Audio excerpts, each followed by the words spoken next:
Tadi sama-sama sudah kita simak respons dari Kompolnas yang diwakili oleh Inspektur Jenderal Polisi Purnawirawan Benny Mamoto yang mengatakan bahwa ya memang terbukti dari pra-peradilan ini ada yang salah dari proses penyidikan dan akan melakukan evaluasi. Nah, padahal kan sebelumnya juga kita tahu bersama bahwa Kompolnas ini mengiyakan bahwa prosedur sudah memenuhi syarat begitu ya. Tapi sekarang ada pernyataan berbeda dari Kompolnas ketika sudah menyaksikan putusan. Apa yang Anda tangkap, Pak Prof. Jamin dulu? Ya, jelas ya, artinya saya sudah katakan tadi terlepas dari kepercayaan saya terhadap Kompolnas dan personil di dalam. Jadi tadi Pak Susno udah bilang Citizen itu mengatakan kayak juru bicaranya polisi gitu kan. Kompolnas gitu kan. Jadi makanya kelemahan institusi saya bilang. Kenapa? Ini institusi yang harusnya bebas nilai. Bebas nilai artinya independensinya harus benar. Kalau dari awal ya Kompolnas sudah menyatakan kamu salah ini ya gelar perkara ya kita laporan. Kamu nggak boleh ditetapkan jadi tersangka atau udahlah kamu nggak usah lagi naikin gitu. Ini nggak akan terjadi kasus seperti ini begitu loh. Kita nggak akan lihat pra-peradilan ibarat kata dalam petik ya saya mohon maaf ya. Seakan-akan nggak profesional gitu loh dengan putusan ini dalam proses penyidikan ini salah semua begitu kan. Harusnya dari awal dengan pengawasan atau rekomendasi ini harusnya Kompolnas mengatakan jangan udah ya jadi artinya stop atau atasan penyidik udah kamu stop dulu. Nah jadi ini semuanya perannya sama. Kita nggak bisa menyalahkan persis 100% ini salah penyidik. Enggak, saya nggak akan nyalakan penyidik. Pengawasnya karena penyidik setiap dilakukannya itu harus lapor atasannya. Dan atasan itu ada yang ngawasin gitu. Apalagi peran Kompolnas seperti ini sangat penting begitu untuk mengungkap. Pertama sekali saya ingat di media itu mereka belum ngajuin pra-peradilan. Seingat saya pada saat itu. Belum. Dia bilang ini salah tangkap. Bahkan teriak-teriak itu tersangka waktu conference. Itu harus sudah kelihatan tutup mulut. Artinya ini oke kita stop dulu. Ini kan sudah banyak. Ya kita ambil bukti yang benar. Tapi ya apa boleh buat ya karena memang keadaan seperti ini. Jadi dipertontonkan di media. Semua melihat. Jadi kembali lagi, kita cinta kepada kepolisian. Saya sangat cinta. Saya cinta kepada Kompolnas. Cuma dalam proses due process of law harus benar supaya penyidik ini pintar. Jangan semua barang-barang alat bukti yang dilakukan dalam penyidikan harus sah. Saya sangat concern sekarang mengenai bukti yang tahun 2016. Contohnya CCTV ya. Itu handphone yang disita, motor yang disita pada saat kejadian itu di mana semua. Nggak apa-apa kita ungkapkan. Kalau ada penyidikan yang salah, dihukum penyidiknya, perbaiki. Nah ini menjadi pintar kan akhirnya nanti lebih objektif dalam menilai. Itulah proses yang sebenarnya harus. Jangan semua alat bukti yang kalau kira-kira melemahkan dalam proses penyidikan, kita hilangkan contohnya begitu ya. Jadi ibarat contoh lah seperti ini. Kita hilang. Jangan. Semuanya dihadirkan. Biarlah nanti hukum yang menentukan siapa yang benar, siapa yang salah. Kan polisian nggak punya kepentingan di sini. Kepolisian sebagai penyidik dia hanya menyediakan keadilan. Jangan ada kepentingan. Contohnya ada pesanan dari pelapor, pesanan dari terlapor. Jangan sampai ada seperti itu. Kalau sudah seperti itu nanti nggak objektif. Kasihan penyidiknya, atasannya juga penyidiknya kasihan. Jadi, ada juga pernyataan menarik tadi dari Pak Benny Mamoto sebagai Komisioner Komisi Kepolisian Nasional yang mengatakan bahwa ini kasus warisan dari kasus sebelumnya. Apakah diksi kasus warisan ini ada dalam putusan dan dalam beracara di tindak pidana sebelumnya ada nggak istilah sebenarnya kasus warisan itu sih sebenarnya Pak Susno? Oh ini tidak ada, ini bukan kasus warisan. Kasusnya Peggy sebagai tersangka berbeda dengan penyidikan yang dulu. Yang 2016. Yang yang di pra-peradilankan ini adalah kasusnya Peggy. Peggy sebagai tersangka ini benar nggak? Salah orangnya apa enggak?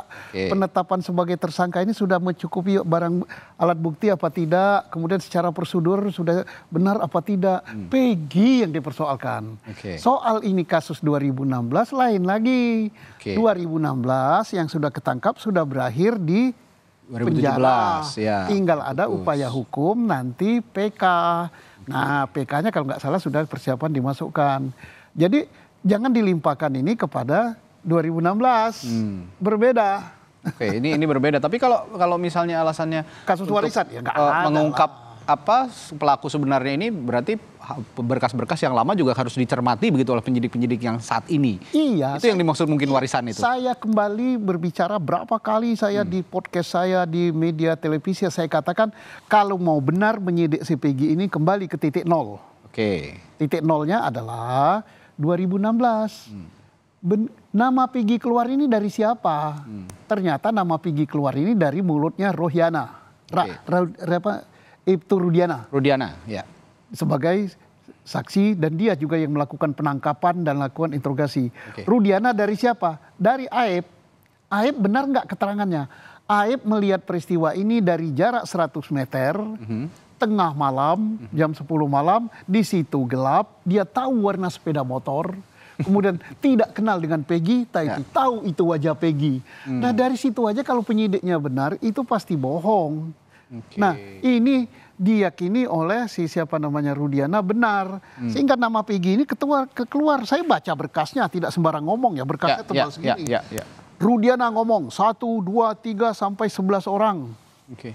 Nah kemudian dari mana? Dari situ. Inilah yang menjadi putusan pengadilan.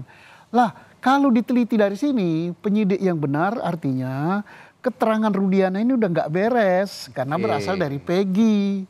Lah kok digunakan dasar sebagai penyidik 2024 untuk menangkap Peggy yang sekarang. Oke. Nah, kalau begitu bagaimana nasibnya semua orang yang saat ini sudah berada di dalam penjara, Pak Susno? Karena kalau memang Pak Susno mengatakan ini sudah tidak benar dari awal karena kesaksian juga salah.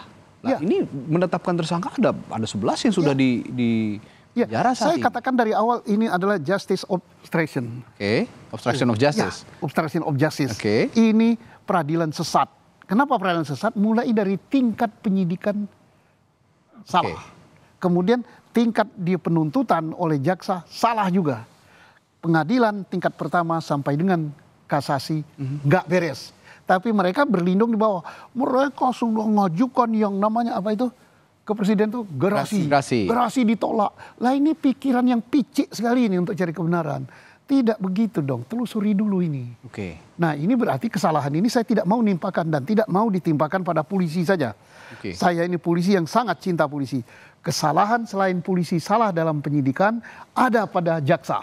Oke. Harus diproses ini jaksa yang menerima berkas ini.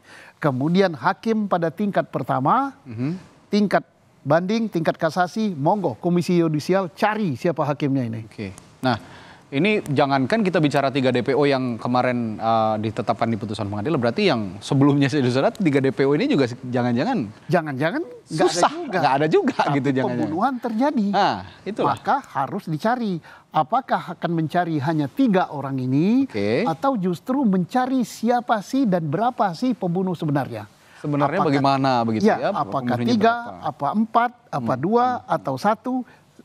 Berapa orang dan siapa orang itu yang harus dicari. Oke, ini yang juga menyulitkan adalah saat ini lemahnya scientific evidence tadi. Itu yang tidak dilakukan. Scientific evidence yang sangat-sangat lemah kalau saya lihat. Dari tingkat awal tidak dilakukan. Mana sidik jarinya? Mana CCTV-nya? Kenapa CCTV tidak dibuka sudah sekian lama disita? Kenapa HP-nya disita tidak dibuka? Kenapa darah yang di baju tidak diambil, darah yang di tubuh tidak diambil? Kenapa DNA tidak diambil? Ada yang mengatakan DNA ratusan juta. Siapa? Gak pernah baca, DNA itu cuma 5 juta. Tapi kalau anggaran polisi nggak cukup, ya anggaran polisi udah cukup besar sekarang. Oke, Prof. Jamin, dalam hukum acara pidana dan juga dalam hukum pidana lah ya, kita bicara hukum pidana. Saya juga ingin punya pertanyaan yang sama akhirnya dengan apa yang saya tanyakan ke Pak Susno. Yang saya tergelitik dengan kasus warisan yang dikatakan Pak Beni tadi. Apa respons Anda soal apakah memang ada istilah kasus warisan itu? Ya. Jadi ada beberapa tindak pidana yang pelakunya belum semua tertangkap. Nah, jadi belum semua tertangkap mungkin karena melarikan diri atau hilang atau tidak tahu di mana dia berada.